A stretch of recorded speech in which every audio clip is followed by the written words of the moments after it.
Sono qui con Riccardo Lotto, sindaco di Montegalda. Sindaco, queste novità introdotte al federalismo municipale che riguardano appunto i distacchi sindacali, come si traducono nel suo comune per i dipendenti, insomma, che sono interessati? Si traduce in una nuova spesa a carico del comune di circa 54.000 euro, che è una enormità per il nostro bilancio, che è dopo 55.000 euro derivati dalle minori trasferimento delle risorse nazionali e le maggiori spese. Questa è una spesa inaspettata, incredibile nella sua formulazione, che comporterà purtroppo un danno anche a carico dei dipendenti necessariamente, poiché le spese del comune devono rientrare nel bilancio, devono essere pareggiate il bilancio, e quindi necessariamente dovremo porre, spero, l'ultima soluzione è quella di dover tagliare un dipendente. Questo sarebbe gravissimo, in quanto ovviamente ne va a carico del servizio ai cittadini, e eventualmente la riduzione degli stipendi degli stessi dipendenti, sicuramente anche il taglio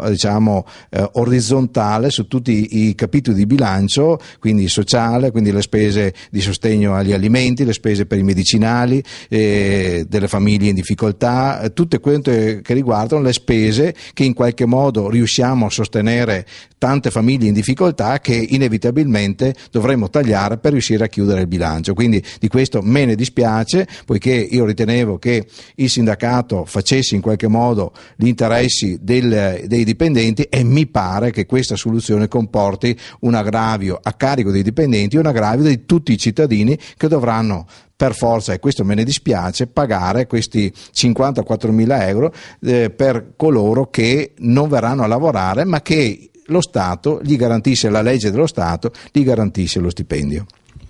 Come farete fronte a questa situazione d'emergenza, anche pensando al supporto dell'Ance Veneto? Intanto mi auguro che la giustizia apra gli occhi e faccia un provvedimento serio, equilibrato e non squilibrato nei confronti del comune. Credo che il fatto di non aver potuto esprimere un parere, noi che siamo i distaccanti, cioè quelli che hanno subito lesionati da questo danno economico che ci fanno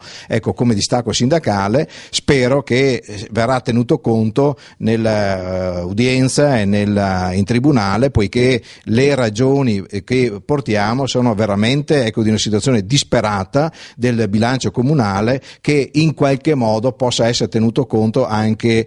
dal giudice del lavoro. Mi auguro che effettivamente faccia una valutazione a 360 gradi in modo da arrivare a una decisione equilibrata e seria. Perfetto, grazie sindaco.